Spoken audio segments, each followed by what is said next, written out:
lifted up in this place. Jesus, have your way. Be exalted. Hallelujah.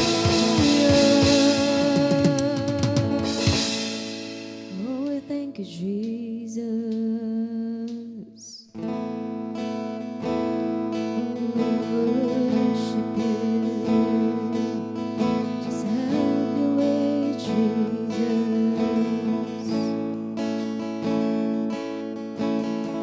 You are one with God, the Lord Most High. Hidden glory in creation, now revealed in you, our Christ. What a beautiful name it is! What a beautiful name it is! The name of Jesus Christ, my King. What a beautiful name it is! Nothing compares to this. What a beautiful name it is, the name of Jesus.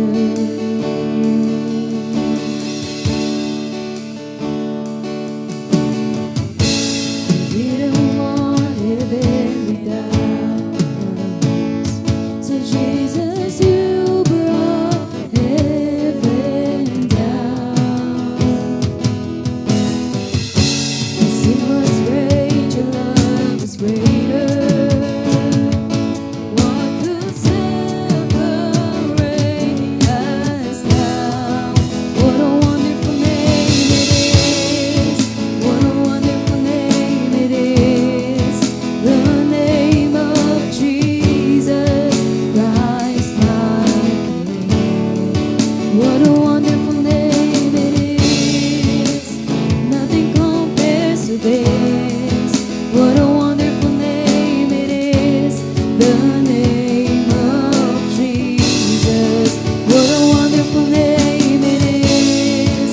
What a wonderful name it is, the name of Jesus Christ, my King.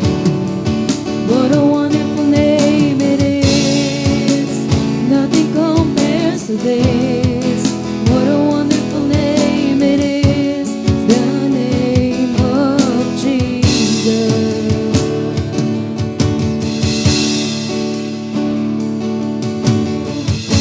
You didn't want heaven without us, so Jesus, you brought heaven down. Sin was great, your love was greater. What could separate us now? What a wonderful name it is! What a wonderful name it is! The name of Jesus Christ, my King. What a wonderful name it is! Nothing compares to this. What a wonderful name it is!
What a powerful name it is, the name of Jesus Christ, my King.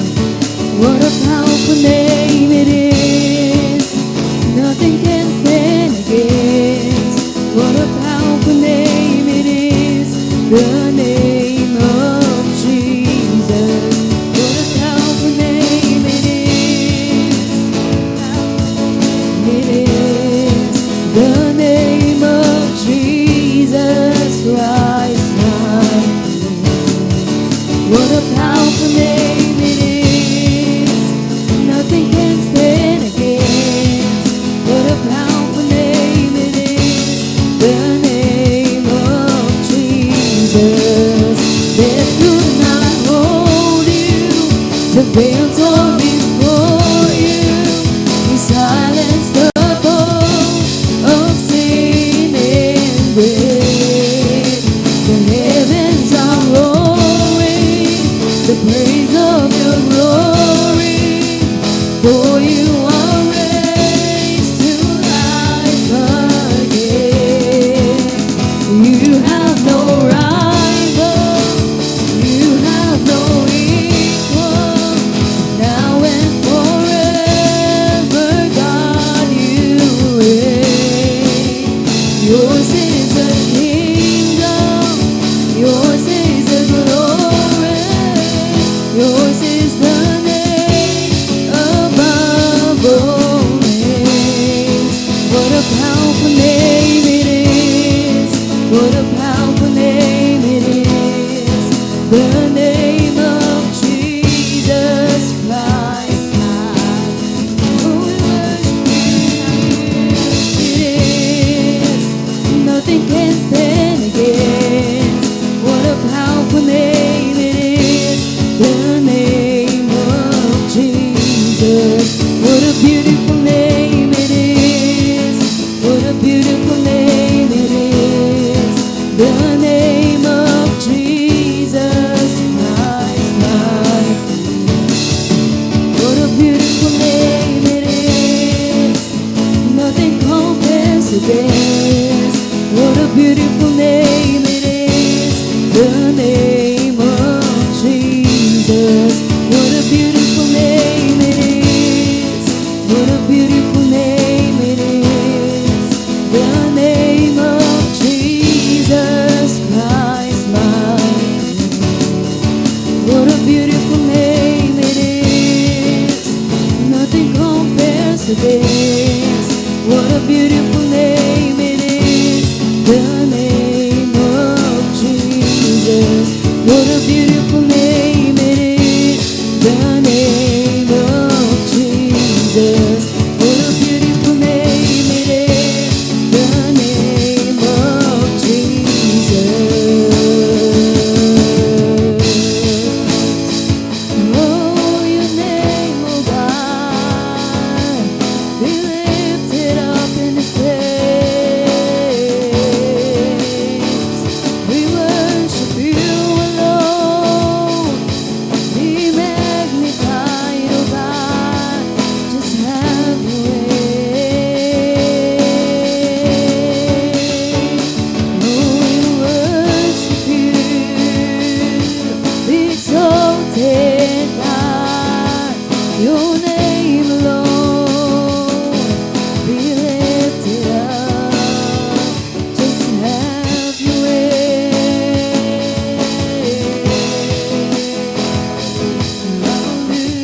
We worship you, Jesus. You're worthy, Lord. You're worthy, Jesus. Worthy, Jesus. We lift your name high, and we magnify your name, Lord. You are worthy of our glory. Jesus, Jesus. Worthy, worthy, worthy. Worthy, worthy, worthy.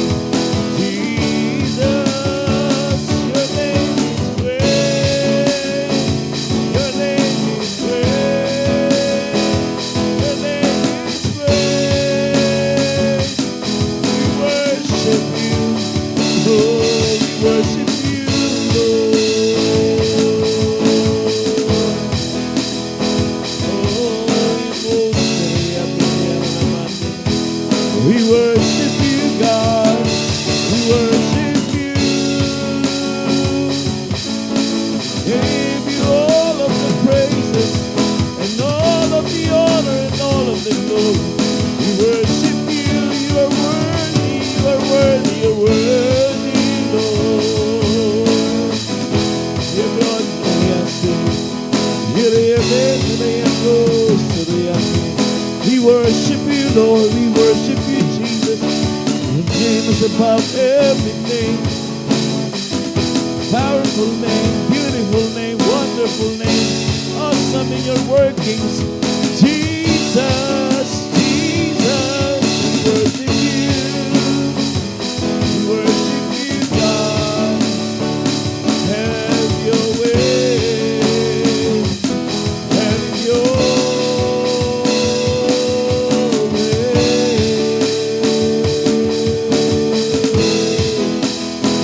We worship you, Jesus. You're worthy, Lord. Hallelujah. You're worthy of all the praise and all the honor and all the glory, God. We lift you high and we magnify you. And in this place and in our hearts, you are glorified and lifted high. Be exalted. Be magnified. Oh Jesus, worthy of all the worship. Worthy of all the glory. Worthy, worthy, worthy. Worthy, worthy, worthy. Hallelujah. You alone are worthy, Lord. You alone are worthy, Lord. We worship you. We worship you. And know who you are, oh God. The great I am, the ever merciful God. Hallelujah, our counselor, our strong tower, our refuge, our stronghold. Jesus, name above every name. We worship you, Lord. We worship you. Worship you, Lord, worthy of all the worship. It's only yours and yours alone. We worship you. We worship you. Hallelujah. Jesus. There is none like you, Jesus. Wala kang katulad aming Panginoong Yesus. You feel not just our heart, but you feel our whole life. And in you, we will not lack anything. We will be made whole. We will all be healed. We will all be supplied. We will all be strong. And we will all be a success. And we'll always see victories. Salamat, Panginoon. Binibigyan mo kami ng kasiguruhan sa piling at presensya mo. Sa malaya mong pagbibigay, Panginoon, sa amin ng mga bagay-bagay na dapat namin tanggalin mula sa iyo, hindi mo pinagdadamot, O Diyos. At tinutulungan kami ng banal mong Espiritu para maabot namin yun, maranasan po namin yung galing sa iyo. Ngayong gabi, aking dalangin na patuloy kaming matagpuan mo na mapagpakumbaba, mapagpasakop sa iyo. Kung ano man mga bagay na nagawa namin laban sa iyong kalooban, nagkasala man kami, nakagawa man kami ng mga bagay na hindi po nakalagot sa iyo, we ask for forgiveness. We ask for your mercy, God. Forgive our sins. Cleanse our hearts by the blood of our Lord Jesus Christ. And I pray, Lord God, that purity in the hearts of everyone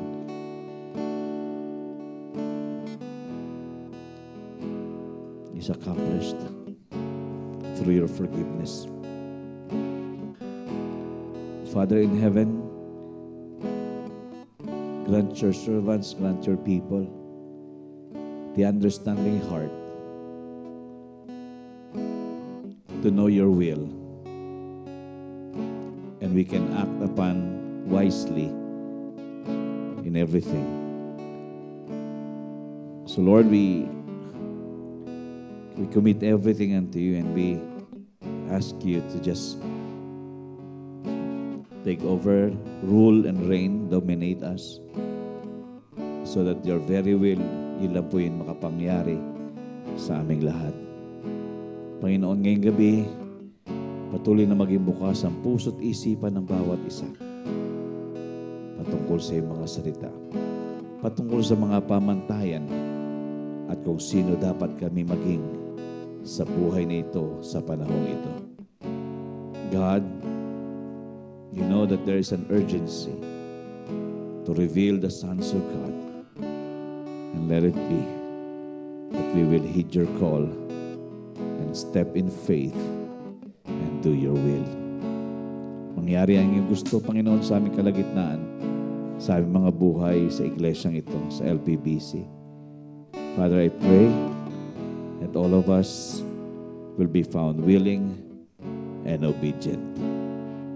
And we know for sure we will eat the good of the land. So have your way tonight, Jesus. Have your way tonight, Spirit of the living God. Have your way tonight, Abba, Father. Take over niyo po ang gawain ito. And whatever we do here, we dedicate it all unto you for your honor and for your glory alone. We love you, we bless you. Accept our worship. Let it be a sweet-smelling aroma unto you. The life of everyone, let it bring a smile unto your face. We honor you tonight. We give you the praise. We give you all the honor. Thank you for the blessings, and thank you for the miracles. In Jesus' name we pray. Amen and amen. Amen. Amen. Well, magandang gabi po sa ating lahat. Bago siguro tayo magsiupo, just go around and greet one another. Bless one another. Thank you, Lord.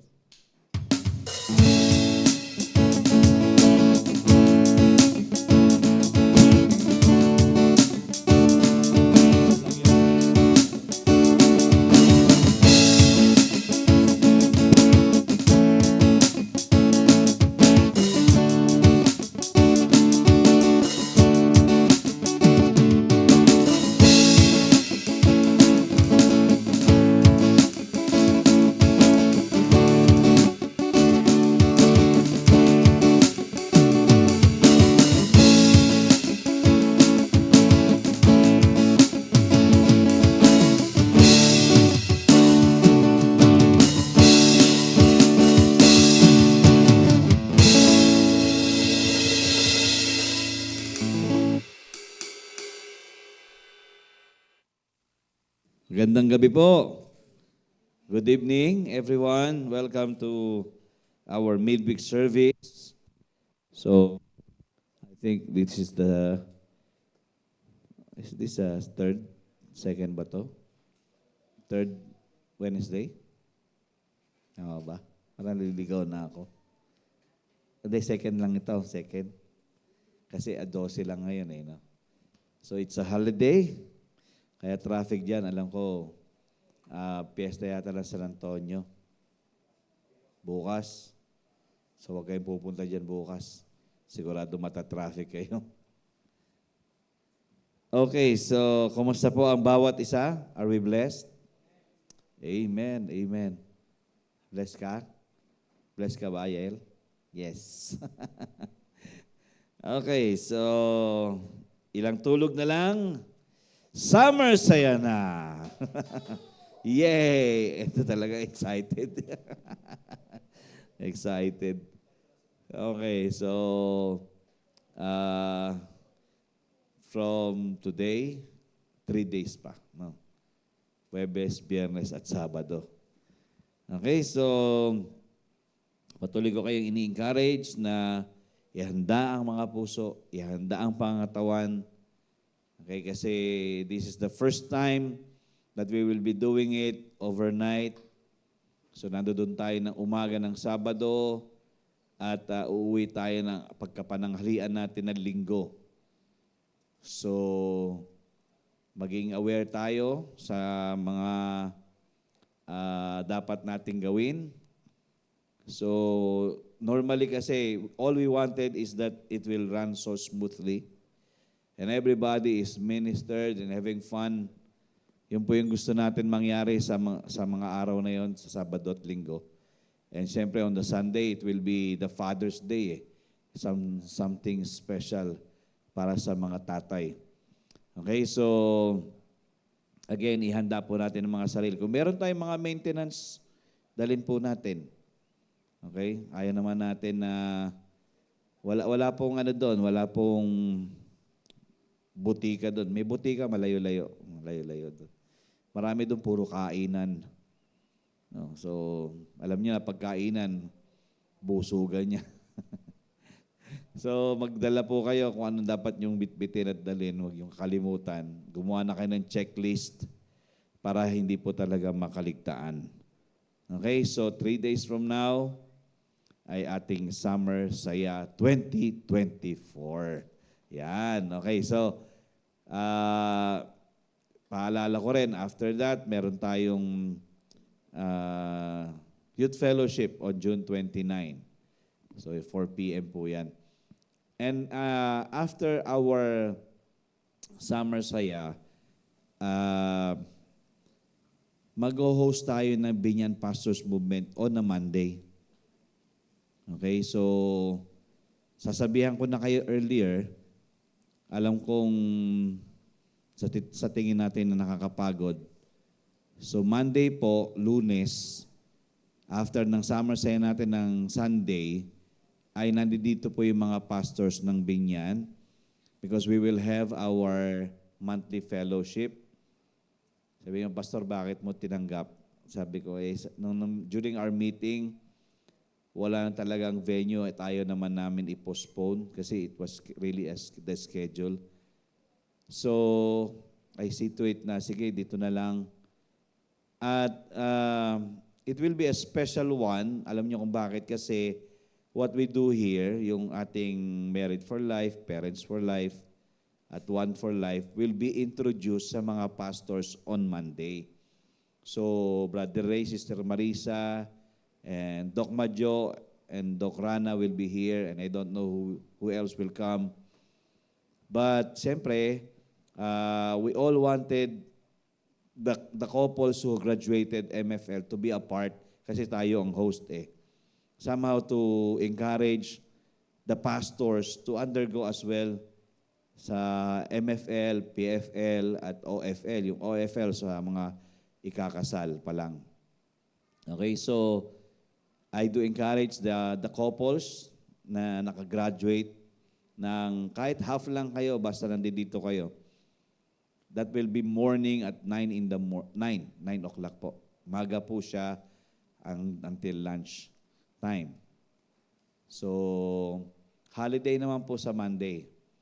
Kung kayo may pasok, no problem. But if you're available, you can come and let us be a blessing to the pastors. Kasi we wanted to promote yung 2=1 Philippines. Dahil alam natin, this is the basic unit of the society, yung pamilya.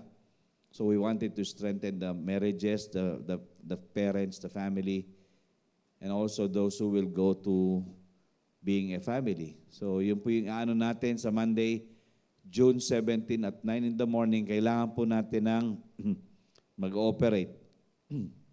Kasi magpe-present sila Brother Ray, Sister Marisa, sila Doc Madjo, Doc Rana. And kailangan din ng worship team. Kung walang kakanta, ako na lang. Okay lang naman, di ba? Tapos, no problem sa pagkain. May dadali naman pagkain dito. Sinabihan ko rin sila na we will not be able to prepare the food. So you might as well bring the food. So padadala lang ang pagkain dito. So may almusal, may paalmusal yan. 8:00 pa lang siguro, nandito ng mga pastors for breakfast.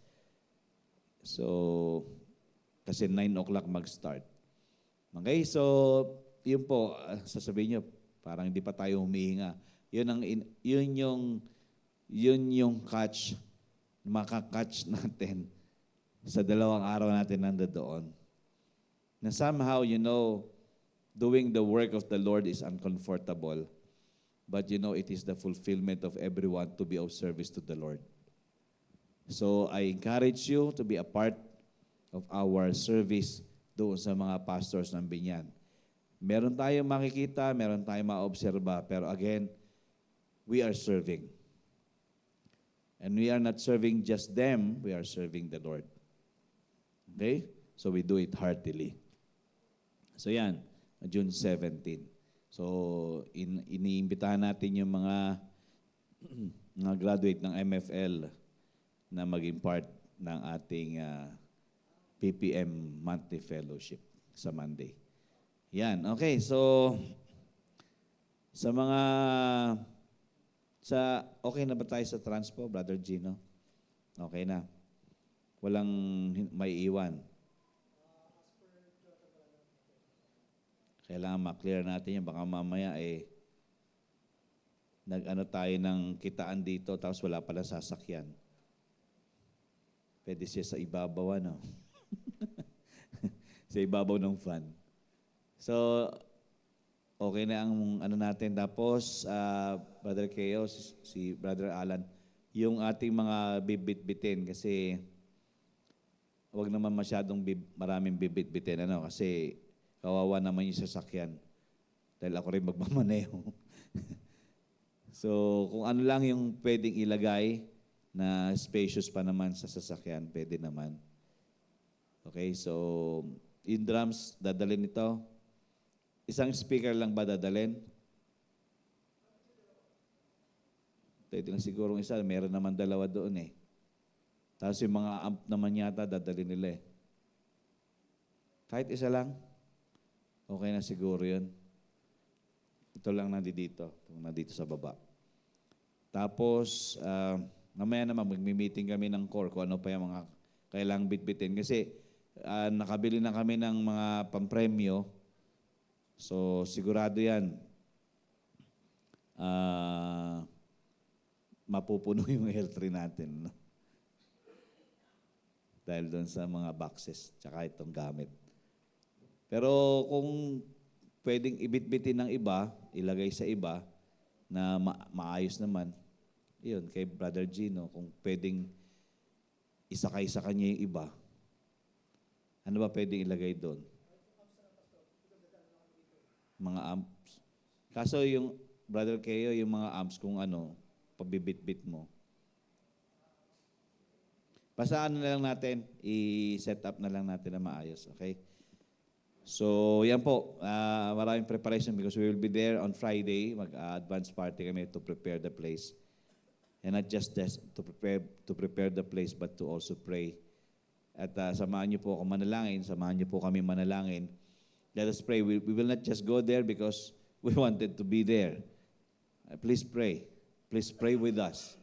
Agree with us that it will be a very, not just memorable, but something that will be tatatak kahit dire-diretso sa ating pananampalataya. Okay?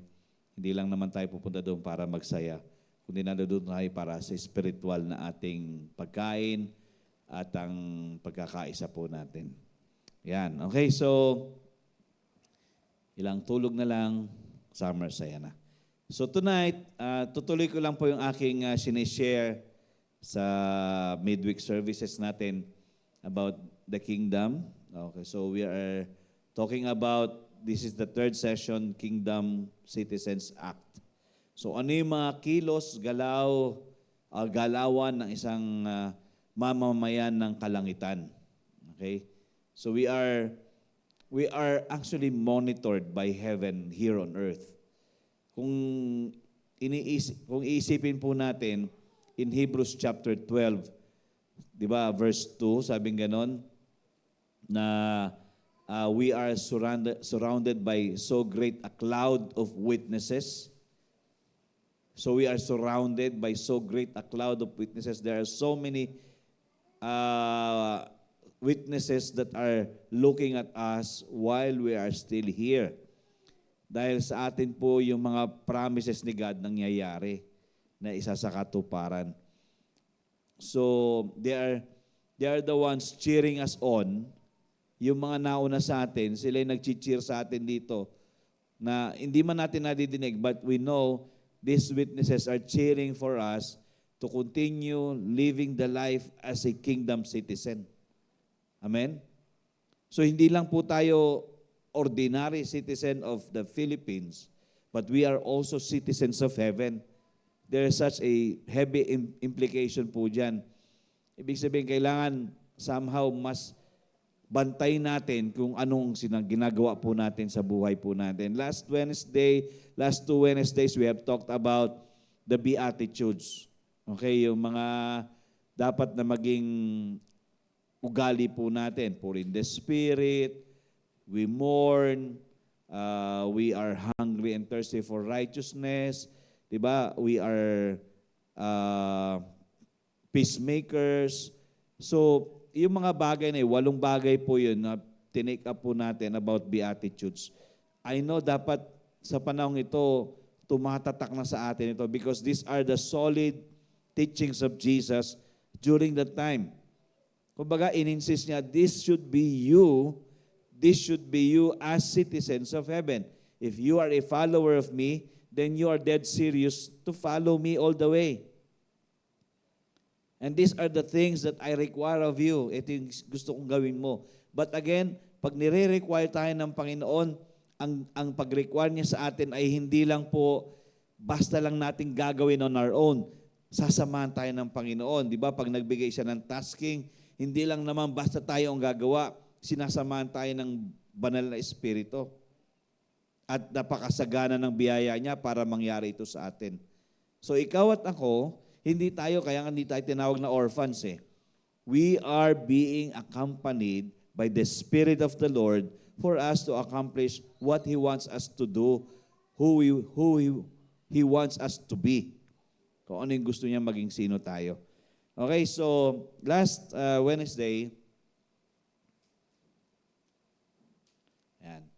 So, naibanggit ko to sa inyo. Sabi kong ganun dito. As kingdom people, okay, bilang mga tao ng kaharian, Christ chosen ambassadors, we live in the world, but we are not of it.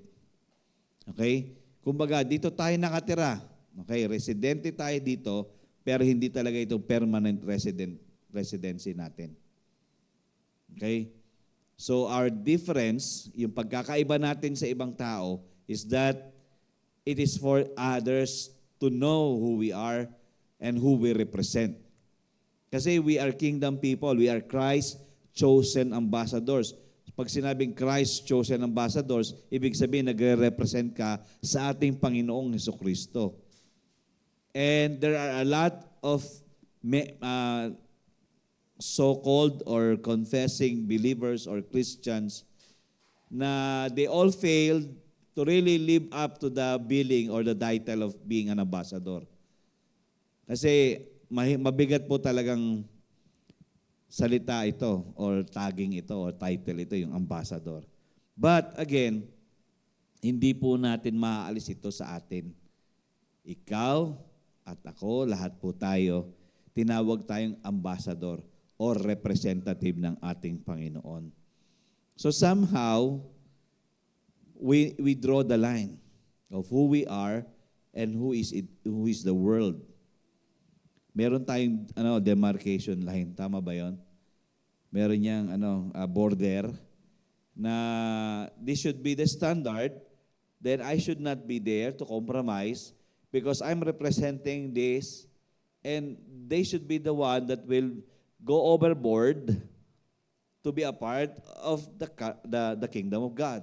Not me, as kingdom people, to go overboard and be a part of the world, influenced by the world. So, doon po nagkakaroon ng problema na ang gawi ng mundo ay ina-adapt ng mananampalataya. Pero yung yung gawin ng mananampalataya ay hindi na-adapt ng mundo. So we are supposed to be aware of this. Okay, dito po tayo iinog yung ating pag-uusapan ngayong gabi. Matthew chapter 5 verses 13 to 16. If you will imagine, if you will think or rethink, last 2 Wednesdays, ginamit natin yung Matthew 5 talaga. Hindi pa tapos yan. So dito kasi, sa Matthew chapter 5, isineset ni Jesus Christ, our Lord, kung ano yung mga gawi at yung ating mga description. Okay, tapos, sa mga susunod na mga Wednesdays, ay tutuloy natin ito para maintindihan natin kung ano yung mga pamantayan ng isang totoong mamamayan ng kalangitan. Okay? Matthew 5:13 to 16, dito muna tayo. Sabi nga nun, you are the salt of the earth. But what good is salt if it has lost its flavor? Can you make it salty again? It will be thrown out and trampled underfoot as worthless. Verse 14, you are the light of the world, like a city on a hilltop that cannot be hidden. Tapos, sabi nga nun, no one lights a lamp and then puts it under a basket. Instead, a lamp is placed on a stand where it gives light to everyone in the house. In the same way, let your good deeds shine out for all to see, so that everyone will praise your heavenly Father. Okay? So itong mga talatang ito, if we will just meditate on it, we will be being reminded once more, ano ba ang description ng isang mamamayan ng kalangitan? So, dalawa lang yan. Salt and light. So, sabi nga lang dito, alam naman natin, basically, we have 5 basic taste. 5 po yung ating basic na panlasa. Merong sweet, matamis, maasim, mapait. Ano ba yung sabor sa Tagalog? Malasa? Malinamnam. Tapos maalat. So, 5 lang po yung basic taste natin. But,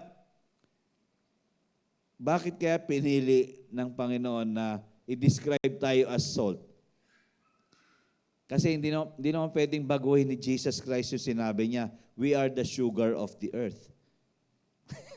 Imagine yung sugar. Ha? Kasi nga yung salt is yung pag siya inilagay, talagang determine mo na there is salt in there. Minsan, sabi kong ganon, kumakain ako ng peanut butter.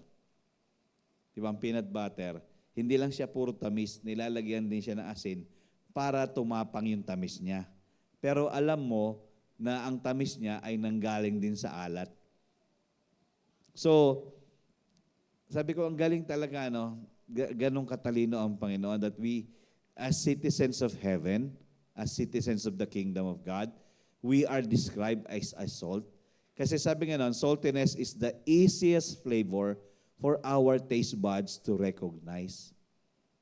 Diba? Pag maalat, ang dali natin ma-recognize. At hindi tayo kakain ng matabang na pagkain. Magre-reklamo na yan. Kahit pa paano, Kuya Loy, kumakain ka pa ng konting alat, no? O, di ba? Hindi pwedeng pag niluto mo yung gulay, walang alat yan. Umay ka dyan. Di ba? So, it is the easiest flavor for our taste buds to recognize. So, ang bilis mong ma-recognize if there is a salt in that food or what you're eating.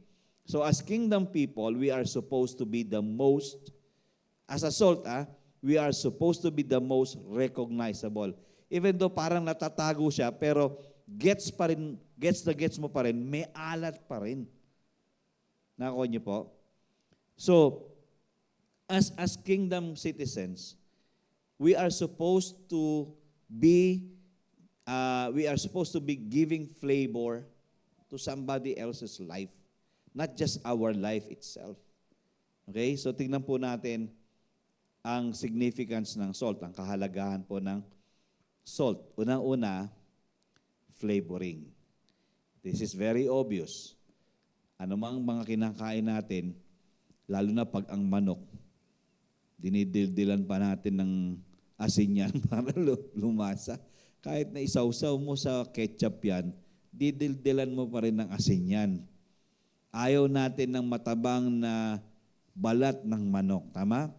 Ang lechon. Noong linggo, Brother Alan, natakam tuloy ako. yung lechon, ang sarap, di ba? Sa Russell, no? Tapos si Brother Ben ay nagbigay pa ng, yan, Pastor, subukan mo yan, yung belly. Yung unang-unang layer ng belly. Sabi ko, sarap naman ito, Brad. Ngayon ako nakatikim ng, yung balat, known na sa akin eh. Pero pagdating dun sa belly, yung parang himay-himay, parang ano ba yung pastil ang dating?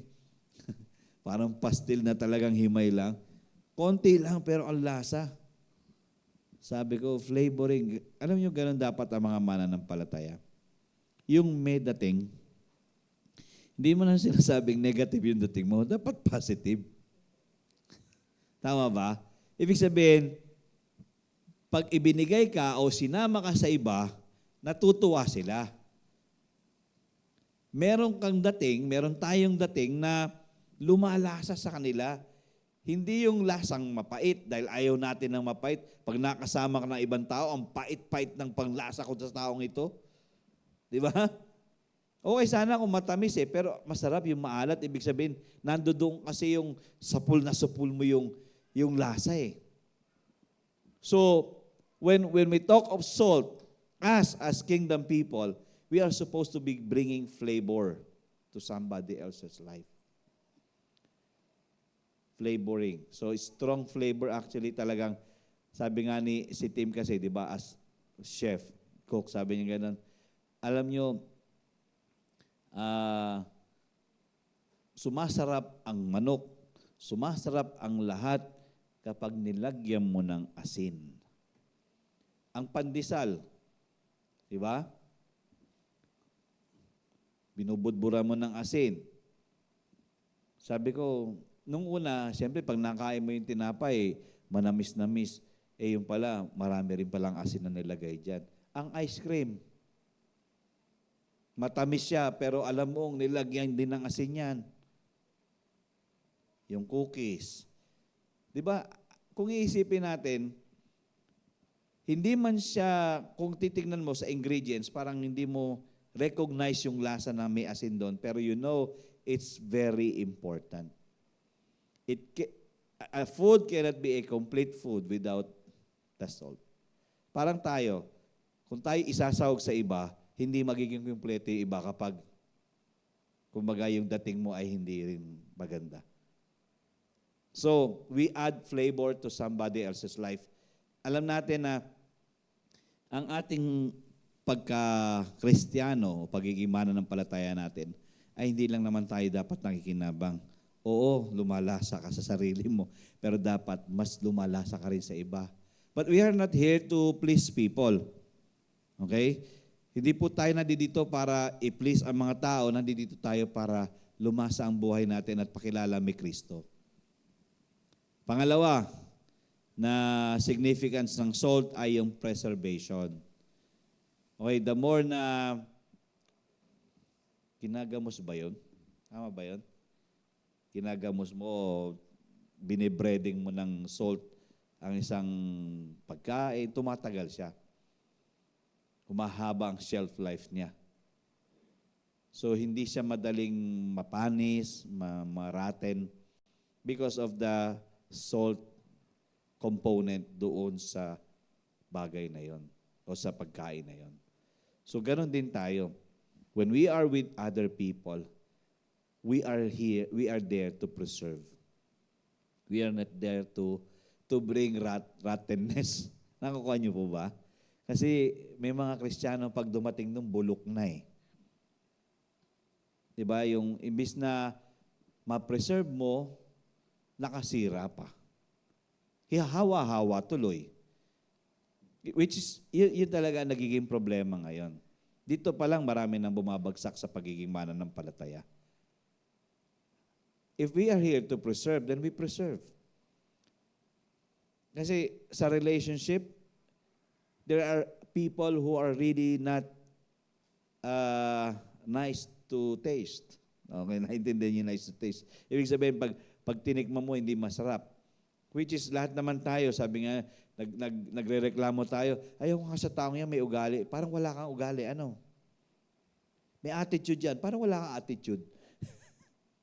Di ba? Lahat, kumbaga, kaya nga si Jesus nung time na yung babae nangangalo niya, nahuli. Anong sabi ng Panginoong Hesus? Yumuko siya. Kasi inaakusahan siya ng mga humahabol sa kanya. Nahuli namin yung babae nga nangangalo niya. Anong ginawa ni Jesus? Yumuko siya. Nagsulat lang siya sa buhangin. Tapos nung tumayo siya, sabi, o sige, yung mga walang kasalanan, siya ang unang bumato. Tapos yumuko ulit siya. Pag yuko niya, magsulat-sulat lang siya doon sa buhangin. Pag angat niya ulit, wala na yung mga gustong bumato. O di sabi nung babae, ay sabi ni Jesus, o nasa na yung mga umaakusa sa'yo? Kasi there are times, if you are a salt, you really bring somehow the preservation to other people's life. Nahawa mo sila. Tumatagal sila. Kasi pwede naman mamatay yung babaeng yung right there and then, di ba? But because alam natin, ang Panginoong Hesus He's a preserver of life. Then, the life of that woman was preserved. So even us, dapat nakakahawa tayo ng preservation sa buhay ng iba. No, hindi tayo, we don't sever relationships. Kaya nga, sabi ganun, sino ba nadinig ko na pastor, sabi nga ganun, sa relationship, we don't burn bridges. Because when you burn bridges, ibig sabihin, pag sinunog mo na ang mga tulay, wala nang balikan yun. Preserve the bridge. Somehow, you can still go back to that place. Alam ko may mga bagay na parang hindi ka tanggap-tanggap na nangyayari. Pero sa totoo lang, our goal as a salt of the earth is to preserve. Sabi yun, hindi ka na masasalba eh. Sabi ko, buti pa nga ang mundo. Yan, naghiwala yung mag-asawa, showbiz. We remain friends. Civil kami sa isa't isa for our kids. Diba? Pero sa mga mananampalataya, pag away-away talaga. No. Doon pa lang, wala nang pagkaasin eh. Nawala na yung lasa. Kaya sabi ng Bible, di ba, pag wala na ang lasa, ano pang silbi? Eh di tapakan na lang, itapon na lang, tapak-tapakan na lang. Hindi na babalik ang pagkaalat eh. Nawala na ang lasa. Kaya yun yung pinakadelikado pag nawalan tayo ng lasa sa mundong ito. Pangatlo, significance ng salt, healing. Sabihin, Pastor, bakit ang salt ba nakakapagpagaling? Opo, nakakapagpagaling. Nakakapagpaampat ng sugat yan, mabilis matuyo, di ba? Yung mga wounds. So kung isipin ko, healing, if there are wounded people, we bring healing to somebody. And I know a lot of people are wounded in life. As a salt, we are the ones that should be bringing healing to them. We are not there to add up or nagbabaga na binatuhan mo pa ng mga panggatong para lumaki yung apoy. Hindi po tayo ganon. Apulahin na natin yun, tanggalin na natin yung nakaka-apekto na ng malaki. So putulin na natin, hayaan na natin maayos. So we are not here para makisawsaw. Ang healing is not just the wounds but from the inside. Kasi ang wounds ay pwede naman sa labas, pwedeng sa loob eh. But as a salt, we are here to bring healing. We are not the healer, but we can bring healing. Because the presence of the Lord in us will flow. When it flows, then it brings healing. As we being the salt of the earth. Okay? So, yan ang una. Tandaan po natin, tayo'y mga asin. Huwag po nating isipin, asin ay kasalanan. Tama ba? A sin is kasalanan. Kasi sabi nila, asin. Asin ka, makasalanan ka. Hindi. Asin, salt po is English. Okay, next. Weekly lang naman ito aking sinishare. Pangalawa po ay yung dapat maintindihan natin tayo'y light. Alam nyo, saan yung pinanggagalingan natin liwanag? Siyempre, si Jesus Christ na ating light of the world. So we are also light. We are not a flickering light. We are not a hidden light. But we are supposed to be, tawag dito, ay very vulgar. Tama ba yun? Or talagang visible. Okay, visible. So, as a light, we provide clarity and visibility. So, as lights na dinala ng Panginoon dito sa mundo, bilang mga mananampalataya, we are here to just eliminate darkness on us and to others. Kaya nga ang tanong, pag tayo ba'y kasama ng iba, naliliwanagan ba sila or lalo sila nadididiman? Di ba? Kasi dalawa lang yan eh. Pwede kang compromiser. Pwede kang nagsiset apart as holy as you are. Because He called us to be holy, so we need to be holy, di ba? So, we bring clarity. Again, there is a distinction, may distinction po, nakikilala kung sino tayo. Kung ang usapan ay karumihan na o kabalbalan na, alam mo yung you separate yourself and you don't allow that to poison you or stain you. Di ba? Sa Bible, kung babasahin po natin, ang daming yung avoid evil speaking. Di ba? Ano pa yung any evil appearance. Umiwalay ka dyan. Kung tayo ay tawag dito, well-versed, no? Well-versed in a sense na those verses are alive in us. So, refrain from speaking evil. So, pag meron kang sasabihin na hindi maganda, sinusuppress mo na, hindi mo na ibibitawan. Tapos kung tayo naman ay nandoon sa lugar na kung saan nagkakasala na yung marami, nandoon ka pa, umihiwalay ka na. Ibig sabihin, they will always notice that makikita nila yung kaibahan.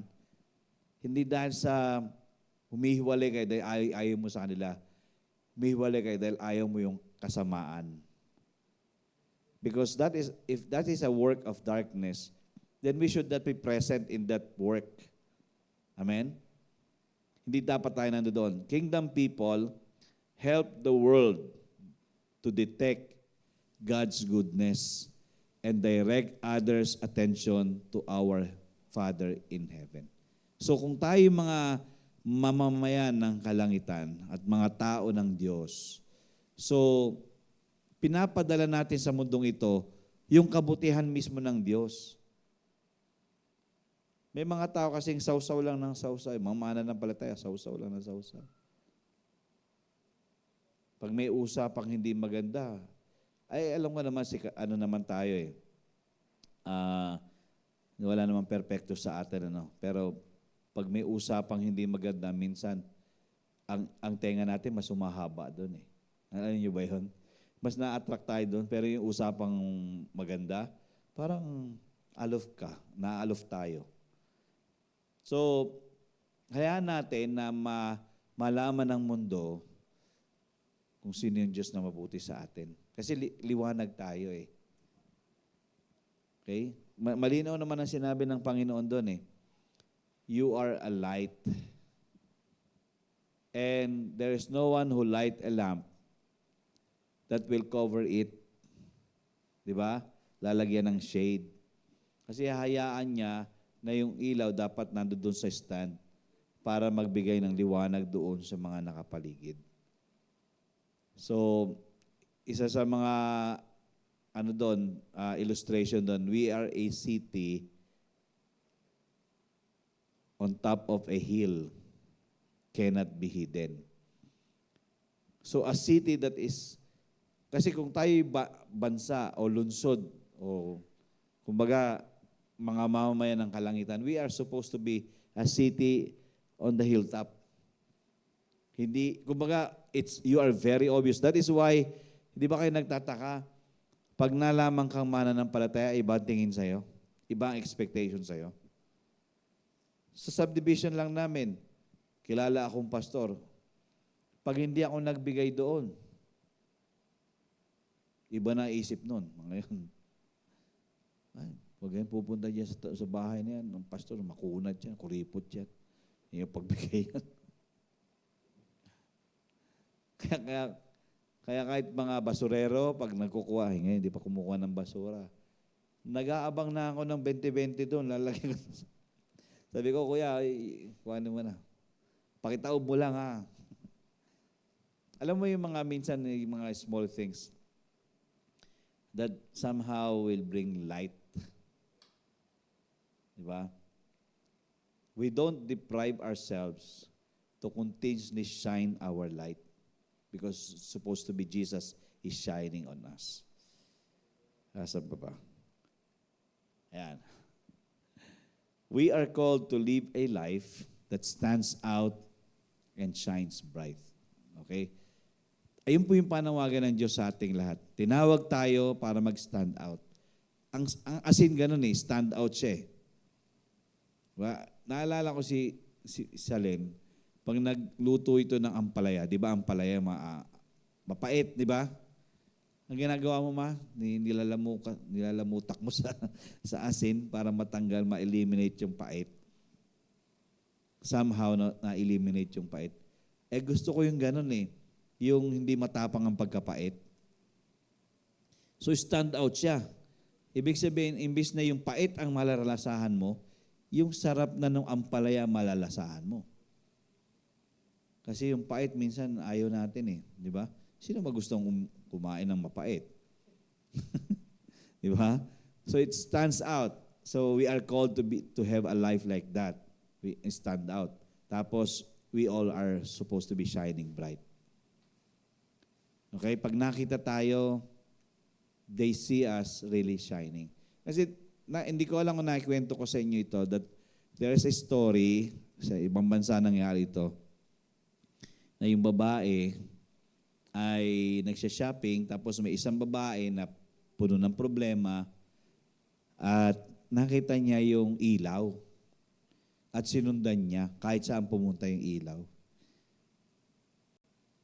Literally, the woman who is kumbaga carrying a lot of burdens in her heart or problems in her life saw a specific light.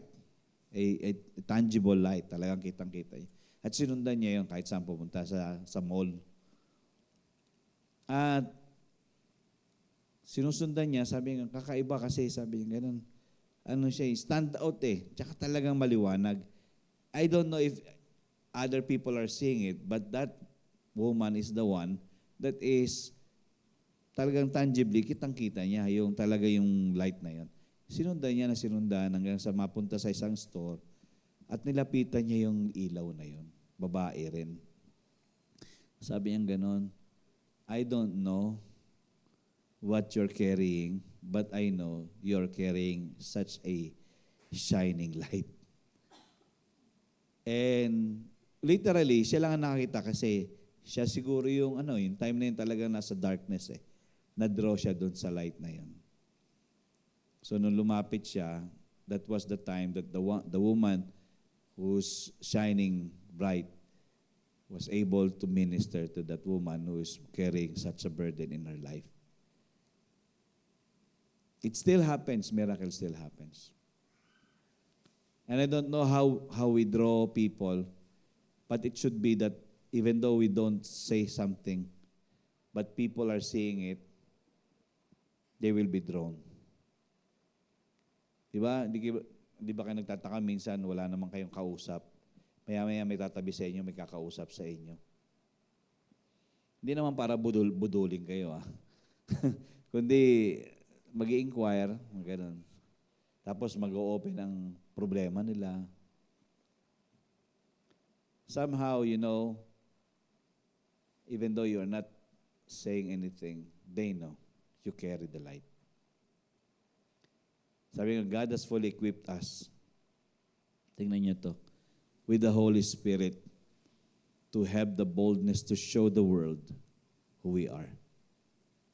So wag tayong dapat hindi tayo, kumbaga nawawala hindi tayo nakukumbinsi minsan na hindi natin kayang maging asin at ilaw eh. Kasi totoo lang, binigay sa atin ng banal na Espiritu para magawa natin ang kalooban niya. Para lumasa tayo at lumiwanag para sa Kanya.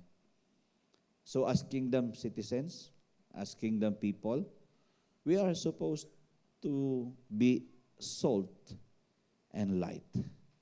Diba sabi nga nun, let your light so shine before men, that they may see your good deeds, your good works. And then what will take place when they are seeing the good deeds that you do? You're not saying anything, but you're just doing the good deeds. It brought people back to the Lord, and they will begin to glorify our Father who is in heaven. Yun yung pinakamaganda ron na nadodraw natin ang tao pabalik sa Panginoon. Kasi marami ng panahon ang tao offended sa mga born again. Kanina may tinext ka, may message ka, di ba? Born again, ano yung sabi mo? Not a religion, but a relationship. To which dapat ganon eh. Talagang kung may relasyon, kitang-kitang ebidensya. Lasang-lasa ng maraming tao. So as kingdom citizens, we are to act like one, as a salt and as a light. That is our description. Kasi for us to really represent our God, we should really be soaking in His presence always. Sa banal na Espiritu. Kasi papagabay tayo. Kasi hindi naman lahat ng panahon perfect tayo, no? We are still struggling. But again, if we are still struggling, we know that the power of the Spirit will make us in order. Siya mag-order sa atin, ito, gawin mo. Huwag mong gawin ito. Kung medyo na tetempt kang gawin, hingi ka kagad ng tulong sa Panginoon. Panginoon, baka hindi mo ito yung gusto sa akin. Tulungan mo po ako. Alam niyo yung the littlest of the decisions that we will do and ask to the Lord, He will help us eh. Tutulong talaga siya. So, hindi tayo magiging pabigat sa mundo. Yan naman ang gusto ng Panginoon eh. Totoo pa rin yung Romans 8:19. There is an earnest expectation for the revealing. Kasi if we are all citizens of the kingdom of God, then we are not supposed to be hidden. We are supposed to be in open. And we live not for our own selves. We live for Him. So let our light so shine before men. They will be able to see the good deeds, and then ang maganda rito, ang pinaka-fulfillment dito, they too are glorifying the Father, our Father who is in heaven. Amen? So mga kapatid, yung mga pinag-uusapan po natin dito is for us to realize I'm that the Lord He saved me for a purpose. Kasi minsan ang thinking natin, I was just saved to make it to heaven, ano? Di ba may mga Kristiyanong gano'n? Kaya ako niligtas ng Panginoon, gusto kong mapunta ng langit. Hindi gano'n eh. Maraming gano'n kasi mananampalataya eh. They just wanted to make it to heaven. But actually, maraming madidisqualify because heaven cannot be attained without the life of heaven here on earth. Nakakuha niyo po? Again, it's not by might nor by power, but by the Spirit of the Lord. And He's pouring out His grace upon us, His abundant grace for you and for me, for us to make it and do it and apply it and make it manifest. So mga kapatid, sa simbahang ito, yun naman ang panalangin ko, Panginoon, we are not here, we are not staying in the church, we are not staying in this sanctuary and hearing words from you after, hearing and hearing again, and faith is not there, para bang we are just deceiving ourselves, no? Na punta ng simbahan, wala naman nababago. Di ba mayroon mga ganun na pagkatapos ng simbahan, sabi nga, nagsimba ba yan? Ba't ganyan ugali niyan? Di ba? Minsan worse pa yung galing ka ng simbahan, paglabas mo, worse ka pa. May natututunan. May tinutunan ng mga pastor mo, ganyan mga tinutunan ng pastor mo, nasisisi tuloy yung pastor. Pero sa totoo lang ang sisi sa Panginoon eh. Kumbaga na-degrade, na-reject, at nawawalan ng leeway ang Panginoon makakilos sa ibang buhay.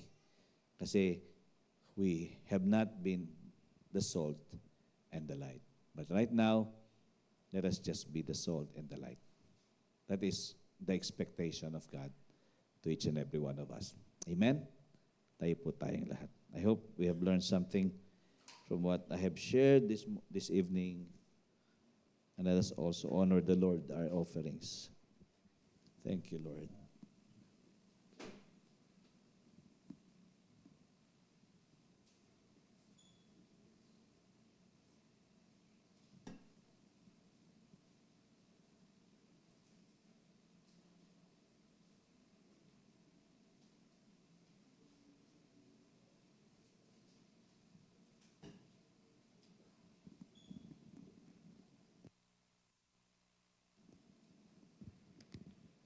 Hallelujah.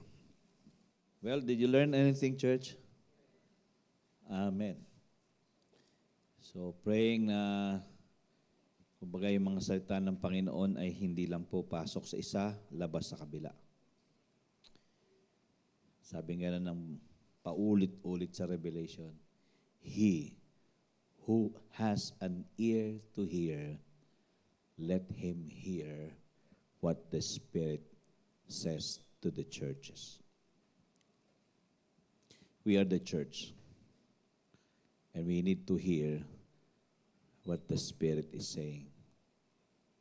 And these are not supposed to be maging tayo total stranger dito sa mga bagay na ito, but rather we are learning and we are changing from glory to glory. So yun po yung desire ni God sa atin, na yung purpose natin as described to be salt and light, talagang nasa-serve po natin. Let's bow our heads and close our eyes. Tayo po yung manalangin. Dakilang Diyos, maraming salamat po ulit sa iyo sa gabing ito. We know, Lord, that you really desire that your people are rising up. Sabi mo sa salita mo sa Isaiah, arise and shine, for your light has come, and the glory of the Lord has risen upon you. And we are here, Lord God. We are not supposed to be a total stranger of that light. Your light has shined upon us. But ang nagiging problema, ang liwanag na yan ay natatakpan. Maraming panahon, maraming pagkakataon. So na di-defeat po yung purpose of us, your citizens, and us, your sons and your daughters and disciples, are supposed to show the world who we are and who you are to us. Tonight, God, I pray, as we have heard your word, I pray, Lord, na talaga maging mga asin kami. We are the salt of the earth. We are not losing our flavor. Yung lasa po namin, Panginoon, talagang lumalasa pa rin. Because we don't want na dumating ang pagkakataon, Panginoon, na nawala na talaga yung lasa po namin. Because it's better na itapon na lang at tapak-tapakan na lang because it's a waste itself. And we can say, Lord God, in this church, we are not a waste. We will continuously be a salt. Asin na lalasa sa buhay na marami, kahit sa buhay po namin. At siyempre, kami mga ilaw na patuloy na magliliwanag para ang mga nasa dilim ay mapukaw at madalas sa iyo sa liwanag na ito. Hindi yung liwanag na pinapakita ng mundo pag marami kang pera, pag may kapangyarihan ka. Hindi yun po yung liwanag kasi temporary lang po yun. Ang liwanag talaga yung kami ay totally attached, hindi po detached. Malalim, dikit, konektado, always abounding in the work of the Lord. And continuing in your word and in the Spirit of the living God. I pray tonight, Lord God, that we will have that kind of a heart to bring that light and never hide it. And I pray, Lord, na talagang tanggapin namin sa aming mga puso. Ma-realize din po namin na kami ay we are like a city that is on the hilltop. We are not hidden. That is why people are looking at us, noticing us. It's not because we have new things that we are enjoying, but it's the life. It is how we carry ourselves as citizens of heaven here on earth. I pray, Lord, that we will always show to the world who you are and how good you are to us. Because we know, Lord, sa gantong buhay po namin, others will be drawn to you. Those who are in darkness will be drawn to you. And they will begin a relationship with you. That they will love you as well. That they will serve you as well. And go all the way with you. Father, I pray that people will see the good deeds. The things that we do. Tumatatak. Hindi naman namin kailangan ng media mileage to show our kindness, yung act of kindness. But as the Spirit of the Lord is prompting us to do things for you, and that is right for others to enjoy and benefit, gagawin po namin. Because we know our strength comes from you. Our ability comes from you. And how you have blessed us is to bless others as well. Tulungan mo kami na talagang maging daluyan ng masaganang biyaya at pagpapala mo. Tulungan mo kami, Panginoon, na bilang mga mamayan ng kaharian mo, mamuhay kami bilang asin, bilang liwanag sa mundong ito. God, save people through this life that we have. Bring them into your fold. Gamitin mo ang buhay na ito. Hindi pa man nagsasalita, nagkakaroon na po, Panginoon, ng kaligtasan at pagdidesisyon na maging kaisa sa iyo. Gamitin mo po ang mga buhay po namin.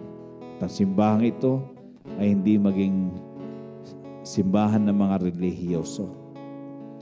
Simbahan ito, Panginoon, ng mga may takot sa iyo at may puso maglilingkod susunod sa iyo hanggang sa ikay bumalik.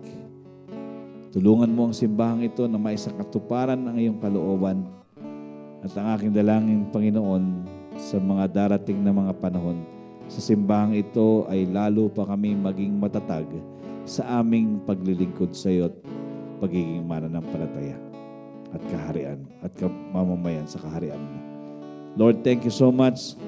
We will continuously be sustained by your abundant grace, and the power of your Holy Spirit will be upon each and every one of us, upon in this church. God, you will empower the lives of your people here. Make us a blessing as you have blessed us so much. We give you praise, we give you honor. Thank you for the more wonderful things that we will be enjoying from you, the supernaturals and the miracles and the wonders and the signs and every wonderful thing, Lord God, that we will be seeing and enjoying from you. God, we know it is a guarantee we will have more than enough. Maraming salamat po. Pag-ingatan mo ang bawat isa, manatiling malakas, malusog ang bawat isa, at panalangin namin sa mga susunod na araw ay aming Summer Saya sa Nagkarlan. We believe, Lord God, everybody will be prepared not just to have fun, not just to have a stay there, but prepared to meet our God. Salamat po, Panginoon, declaring we are victorious in our Summer Saya. We will all be one and loving one another and glorifying your holy name. We give you praise, we give you honor, keep us all safe, and bring your holy angels to keep us and guard us. In Jesus' name we pray. Amen and amen. Hallelujah. Maraming pong salamat. You are the blessed of the Lord. You are a great blessing, and your life will be a great blessing to many lives in Jesus' name. Amen and amen. Thank you so much. God bless. Have a nice evening.